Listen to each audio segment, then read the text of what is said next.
Hello students, स्वागत है आप सभी का मेरे यूट्यूब चैनल सीजी आकाश सर में। हम लोगों ने अपना यूट्यूब चैनल का नाम चेंज कर दिया है। पहले साइंस वेब था, अब सीजी आकाश सर हो गया है। तो हम लोगों ने पिछले क्लास में देखा था, क्लास 9th का लेक्चर नंबर फर्स्ट में हम लोग पढ़ रहे थे। चैप्टर नंबर 3 था जिसका नाम था एक्सपोनेंट। मैं बताया था कि एक्सपोनेंट हम लोग को तभी समझ आएगा जब हम लोग को पूरा नॉलेज हो उसके लॉस के बारे में। लॉ नंबर फर्स्ट सेकंड हम लोगों ने प्रीवियस क्लासेस में देखा था। Third fourth fifth six seventh हम इस लेक्चर में पूरा कवर कर देंगे। फिर नेक्स्ट लेक्चर से हम लोग केवल क्वेश्चन सॉल्व करेंगे। तो लेट्स स्टार्ट। हम लोग स्टार्ट करते हैं lecture laws number third. Law number third क्या कहता है कि मान लीजिए सपोज हमारे पास है a raise to the power m into B raise to the power m। a raise to the power m है और b raise to the power m है। तो आप देख सकते हैं यहाँ कि इनका बेस सेम, बेस बोल रहा हूं मैं, पावर क्या है, सेम है। तो पावर सेम हो रहता है तो हम इसको ऐसे लिख सकते हैं a इंटू बी और सबके पावर में क्या हो गया m। ये लो हम लोग को कहता है। अच्छा, बुक में आपको ऐसा भी लिखा हुआ मिलेगा A B whole power m। तो यहां से हम लोग को एक और अच्छी चीज सीखने की बात मिलेगी। क्या सर?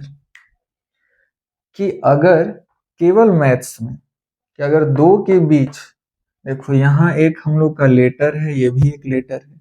अगर दो वेरिएबल बोलूं या दो लेटर के बीच अगर कोई साइन नहीं है, समझ जाइएगा इन दोनों के बीच कौन सा साइन होगा, मल्टीप्लाई होगा। जैसे मैथ्स में मान लीजिए कहीं लिखा है एक्स वाई, तो एक्स और वाई के बीच तो आपको कोई साइन दिख नहीं रहा है, आप तुरंत समझ जाइएगा कि वो किस में है, इनटू में है। एक्स इंटू वाई भी आप इसको ऐसे लिख सकते हैं, कोई प्रॉब्लम नहीं होगी। ठीक है, इतना समझने के बाद अब हम लोग इसका एग्जाम्पल देख लेते हैं। तो जैसे एग्जाम्पल नंबर फर्स्ट देखते हैं हम लोग। लेट सपोज हमारे पास है 2 raise to the power 3 multiply with 4 raise to the power 3। अब देखिए इनका पावर और इन दोनों का पावर क्या है, सेम।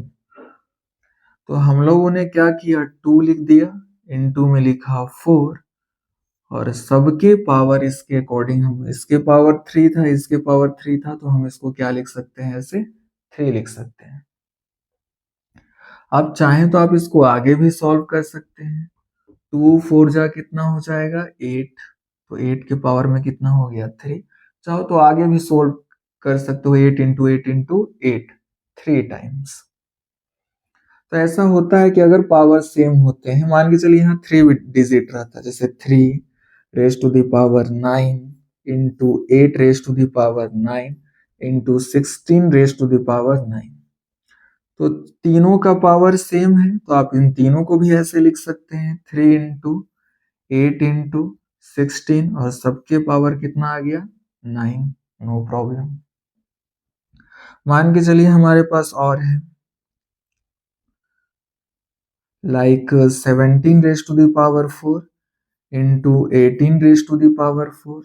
तो 17 इंटू 18 होल पावर 4 आप ऐसे भी लिख सकते हैं। तो यही हम लोग का लॉ कहता है, लॉ नंबर थर्ड, कि आप इस टाइप के रिप्रेजेंटेशन को इस टाइप में ऐसे आसान बना सकते हैं। जैसे हम लोग एक एग्जांपल देखें, जैसे 3 है, 3 रेज टू द पावर 2 है और 5 रेज टू द पावर भी कितना है 2। तो इसको हम लोग क्या लिख सकते हैं, 3 into 5 raise to the power 2। आप चाहें तो आप इसको और भी आगे सॉल्व कर सकते हैं। 5 3 जा 15 और 15 का क्या हो जाएगा स्क्वायर, 15 का स्क्वायर में भी 225 आता है शायद, एक बार चेक करके देख लेते हैं। 5 2 5 5 7 1 5 1 5 12 2 2 है, 225 आता है। तो हमारे कैलकुलेशन को आसान बनाने के लिए सब लॉ वगैरह बनाया गया है, लॉ नंबर थर्ड। तो आशा है आपको ये लॉ नंबर थर्ड समझ आ गया होगा। चाहे तो आप इसका स्क्रीनशॉट भी ले सकते हैं कि इसको हम लोग कैसे समझे। नेक्स्ट हम लोग देखते हैं लॉज नंबर 4।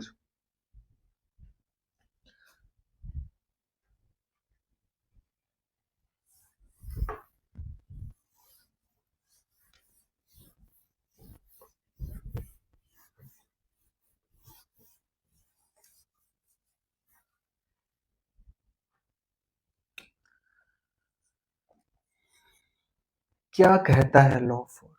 लॉ 4 बस लॉ नंबर 4 यही है।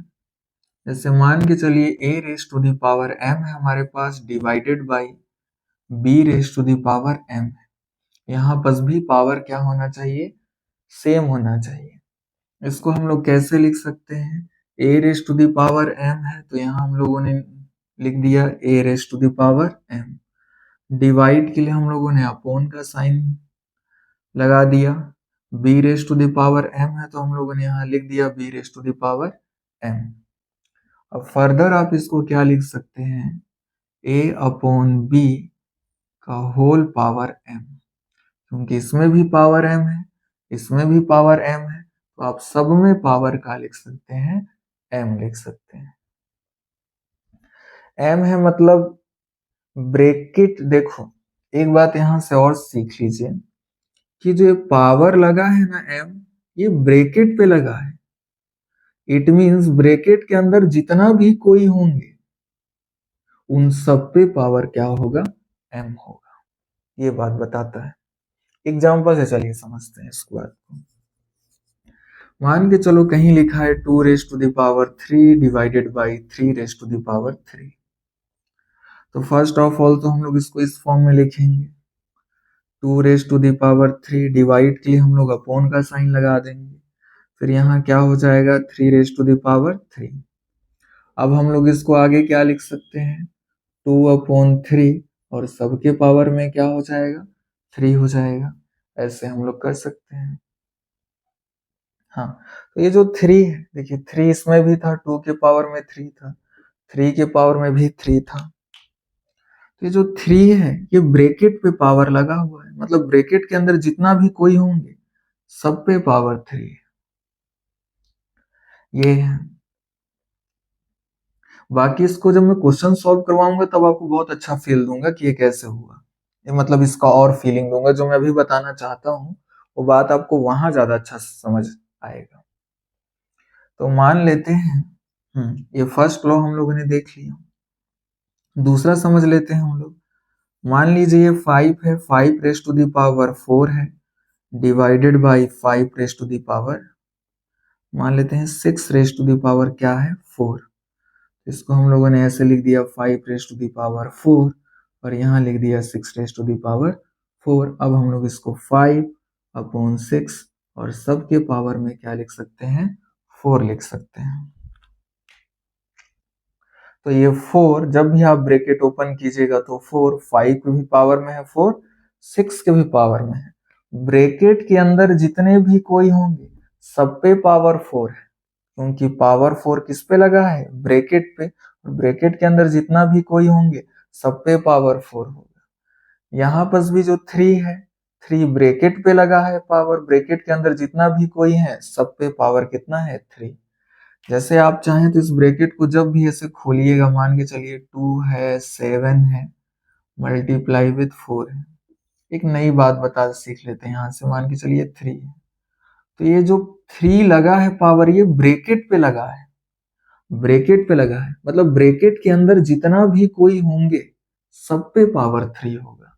ये बात मैं आपको समझाना चाहता हूँ। When we open the bracket then, जब भी हम लोग ब्रैकेट को ओपन करेंगे तो ये 3 पावर 2 पे भी आएगा, ये 3 पावर 7 पे भी आएगा और ये 3 पावर 4 पे भी आएगा, क्योंकि ब्रैकेट के अंदर जितना भी कोई होंगे सब पे पावर 3 आएगा, क्योंकि पावर किस पे लगा है? ब्रैकेट पे। ब्रैकेट के अंदर जितने कोई सब पे पावर 3। आई बात समझ? इतना हो जाने के बाद तो आशा है आपको लॉ नंबर 4 समझ में आ गया होगा। अब हम लोग देखते हैं लॉ नंबर 5।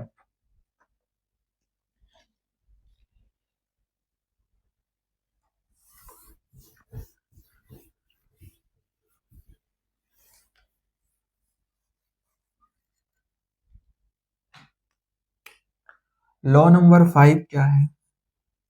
फर्स्ट लॉ हम लोगों ने देखा, सेकेंड लॉ हमने प्रीवियस क्लासेस में देखा था, थर्ड हम लोगों ने अभी देखा, फोर्थ देखा, 2 लॉ देख चुके हैं, फोर्थ अब फिफ्थ वाला देखते हैं। फिफ्थ हमारा लॉ है, मान के चलिए हमारे पास a है, raise to the power m है, और सबके पावर में क्या है n। तो तो क्या कहता है हमारा लॉ कि m मल्टीप्लाई विथ n, ये हो जाएगा। समझते हैं थोड़ा सा इसको। पावर का मल्टीप्लाई किससे होगा? पावर से होगा हमेशा। n का मल्टीप्लाई m से होगा, क्योंकि ये भी पावर है, ये भी पावर है। बेस का मल्टीप्लाई किससे होता है? बेस से। और पावर का मल्टीप्लाई हमेशा पावर से। आप यहां भी देख सकते हैं कि m और n, इन दोनों पावर के बीच कोई साइन नहीं है, कोई साइन नहीं है m और n के बीच, इट मीन्स मल्टीप्लाई का साइन होगा। m और n लिखे हैं, m और n के बीच कोई साइन है, मतलब मल्टीप्लाई। चाहो अगर तुम लोग को ऐसे समझ में नहीं आता है अगर आप लोगों को, तो आप ऐसे भी लिख सकते हैं m इंटू n, कोई भी प्रॉब्लम नहीं है ऐसे लिखने में। क्योंकि अगर मैथ्स में दो के बीच कोई साइन नहीं रहता है, इट मीन्स आप समझ जाइए कि वहां कौन सा साइन होगा? मल्टीप्लाई का। इस लॉ को हम लोग एग्जाम्पल से समझते हैं। मान लो हमारे पास 5 है, 5 के पावर में 2 है, और यहाँ क्या है 3। तो यहाँ हो जाएगा 5, पावर का मल्टीप्लाई, पावर का मल्टीप्लाई पावर से हो जाएगा, तो 2 इंटू कितना हो जाएगा? 3। तो 2 3 जा कितना हो जाएगा? 6, 5 रेज टू द पावर 6। ऐसे देखिए, 3 पावर था, 2 भी पावर था, तो दोनों पावर पावर का आपस में मल्टीप्लाई हो गया और इतना आ गया। ऐसे लिख सकते हैं। नेक्स्ट है, मान के चलिए 6 है, यहाँ 6 रेज टू द पावर 2 है, और मल्टीप्लाई और सब होल पावर कितना है? 4 है। तो जब भी हम लोग ब्रैकेट ओपन करेंगे, तो इस पावर का मल्टीप्लाई किससे हो जाएगा? पावर से हो जाएगा। तो 2 मल्टीप्लाई विथ कितना हो जाएगा? 4, और ये हमारा आंसर आ जाएगा 6 रेज टू द पावर 8। 4 2 जा 8। नेक्स्ट देख लेते हैं, 7 है, मान के चलिए 7 के पावर में 3 है, और यहाँ पावर में है 5, सबके पावर में क्या है? 5। तो जब भी ब्रैकेट ओपन होगा, ये 7 हो गया, ये 3 का मल्टीप्लाई, पावर का मल्टीप्लाई किससे होगा? पावर से होगा। तो 3 इंटू क्या हो जाएगा? 5, और 3 5 जा कितना हो जाएगा? 15। फाइनल आंसर हमारा ये हो जाएगा। यही लॉ हमको ये बताता है। तो ये था लॉ नंबर 5। अब लॉ नंबर 5 के बाद हम लोग देखते हैं सेकेंड लास्ट लॉ नंबर 6 को।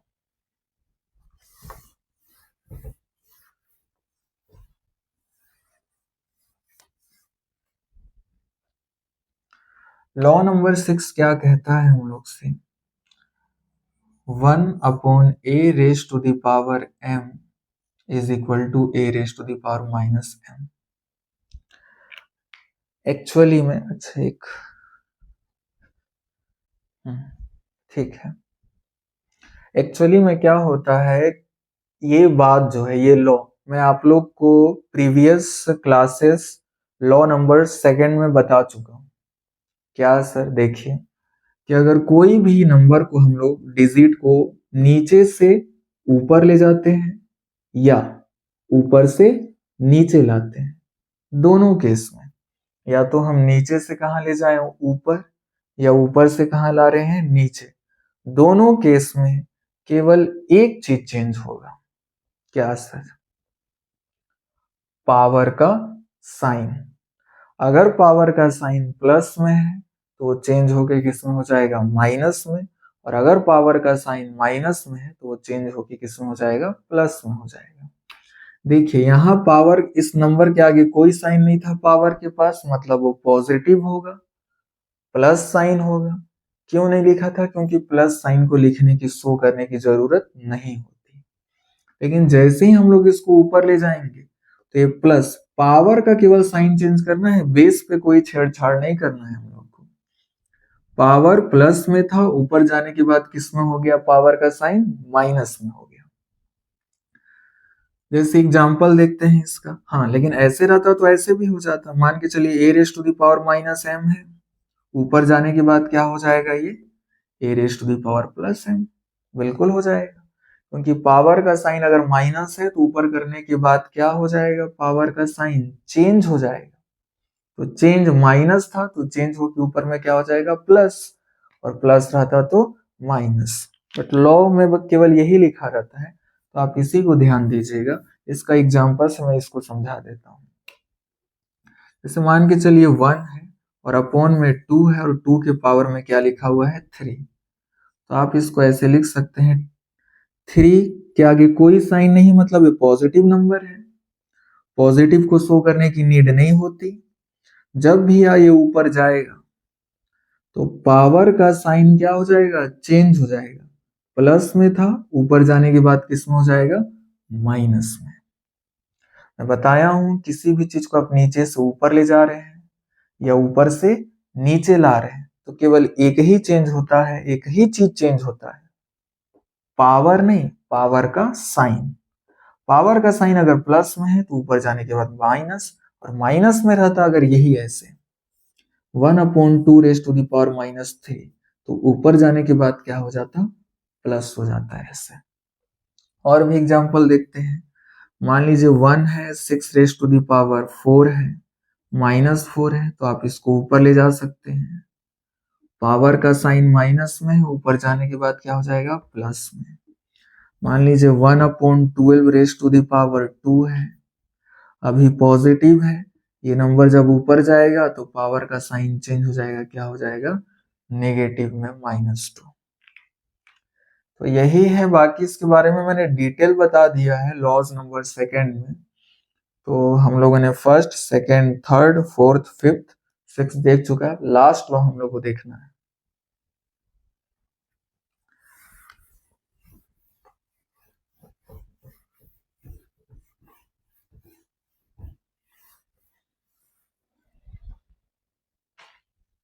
लास्ट लॉ देखिए, 7 नंबर क्या कहता है, a raise to the power 0 is equal to 1।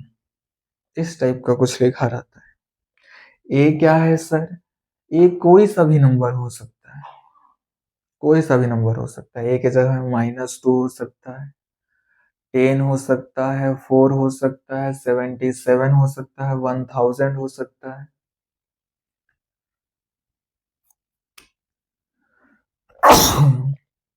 Sorry, मान के चलिए 99 है, रेस टू द पावर क्या है, 0, तो इसका आंसर कितना आएगा, 1। 78 है, इसके पावर में 0 है, तो इसका भी आंसर कितना आएगा, 1। 49 है, इसका भी पावर 0 है, तो आंसर कितना आएगा, 1। 2 के पावर में भी 0 है तो भी 1। 9 के पावर में 0 है तो भी 1। मतलब इन कोई सा भी नंबर हो सकता है। जैसे -2 भी हो सकता है, -2 के पावर में 0 है तो भी आंसर 1 आएगा। -83 है के पावर में 0 है तो भी आंसर 1 आएगा। बस एक कोई सा भी नंबर हो सकता है, बस क्या नहीं होना चाहिए, 0।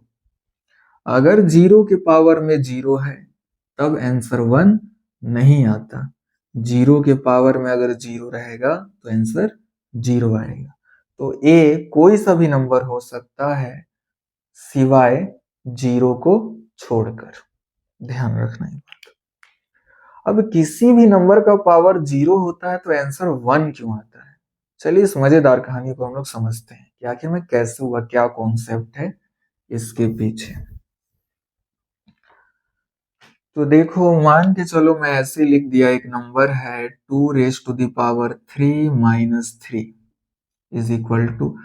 अब देखो 2 के पावर में 3 है, -3 है, तो 3 - 3 कितना हो जाएगा, 0। ऐसे आप लिख सकते हैं इसको। ऐसे भी लिख सकते हैं हम लोग इसको, 2 raise to the power 3 multiply विथ 2 रेस टू द पावर -3। बाकी इसको राइट हैंड साइड को उतारते जाएंगे। कैसे लिखे सर? इसको हम लोग पिछले में देखे हैं कि मान के चलिए बेस सेम होता है। मान के चलो 2 है, 3 है, 2 है, 3, तो बेस नीचे वाले को बोलते हैं। इनका बेस भी 2 है, इसका बेस भी 2 है, तो बेस अगर सेम होते हैं तो पावर आपस में क्या हो जाते हैं, ऐड। तो बेस 2 है तो क्या लिखेंगे, 2 3 प्लस 3, ऐसे हो जाएगा। और ये भी होता था कि अगर बेस सेम है तो माइनस साइन रहेगा तो पावर क्या हो जाएंगे, आपस में सब्ट्रैक्ट हो जाएंगे, 3 माइनस 3। तो अगर 2 रेज टू द पावर 3 माइनस 3, तो इसको वापस हम लोग ऐसे इस तरीके से लिख सकते हैं, वही मैंने यहाँ पर किया है। तो आई होप आप लोगों को समझ आया होगा कि यहां से यहाँ ये कैसे हुआ। अब देखते हैं आगे। मान के चलिए यहाँ 2 के पावर में 3 है। अब मैंने इसको कहाँ ले आया, नीचे। अब मैं बताया हूं कि अगर किसी भी नंबर को ऊपर से नीचे लाते हैं या नीचे से ऊपर लाते हैं तो उसका पावर का साइन क्या हो जाता है, चेंज। माइनस में है, नीचे आने के बाद किस में हो जाएगा, प्लस में। और प्लस साइन को दिखाने की कोई जरूरत नहीं होती हम लोग को। Is equal to 2 raise to the power 0। अब देखिए आपस में कट गया, आंसर कितना आया, 1। तो 2 रेज टू द पावर 0 की वैल्यू कितनी आ गई, 1 आ गई। समझ में आया ऐसे। तो किसी का भी पावर 0 होता है, जैसे 2 का पावर 0, तो आंसर कितना आएगा, 1। अब ये सब को भी आप रख सकते हैं एग्जाम्पल में। जैसे 2 है, यहाँ पर आप 72 लिख दीजिए, 72 72 72। 72 की पावर में 3 माइनस 3, 72 की पावर में 0। इसको अब हम लोग ऐसे लिख सकते हैं, 72 रेज टू द पावर 3 इंटू 72 raise to the power minus 3। फिर मैं इसको नीचे ले आया तो 72 की पावर में क्या हो गया, प्लस 3 हो गया। दोनों कट गए, 72 का पावर 0, आंसर कितना आ गया, 1। 72 की जगह में आप 99 भी लिख सकते हैं तो भी सेम होगा। 99 रेज टू द पावर 0 कितना आएगा, 1। 49 लिख दीजिए, कुछ भी लिख दीजिए, कॉन्सेप्ट सेम रहेगा। अब जरूरी नहीं है 3 माइनस 3 हो, आप कॉमन कर रहा है 5 माइनस 5 कर सकते हैं। तो यहाँ 5 माइनस 5 क्या हो जाएगा, 5। 5 माइनस 5 तो 0 ही होगा। 5 यहाँ हो जाएगा -5, यहाँ भी 5 हो जाएगा, नीचे भी 5, तो भी ये आपस में कट जाएंगे, 1 ही आएगा आंसर। तो ऐसे आप समझ सकते हैं लॉ नंबर 7 को भी, किसी का भी नंबर का पावर 0 है, आंसर सदैव कितना आता है, 1। तो ये हमारा, हम लोगों ने first law, second law, third law, fourth, fifth, six, seventh सब क्लियर कर दिया। अब हम लोग नेक्स्ट लेक्चर में इसका क्वेश्चन सॉल्व करेंगे, बड़ा मजा आएगा आप लोग को। तो आज का क्लास इतना ही तक रहेगा। Thanks for watching.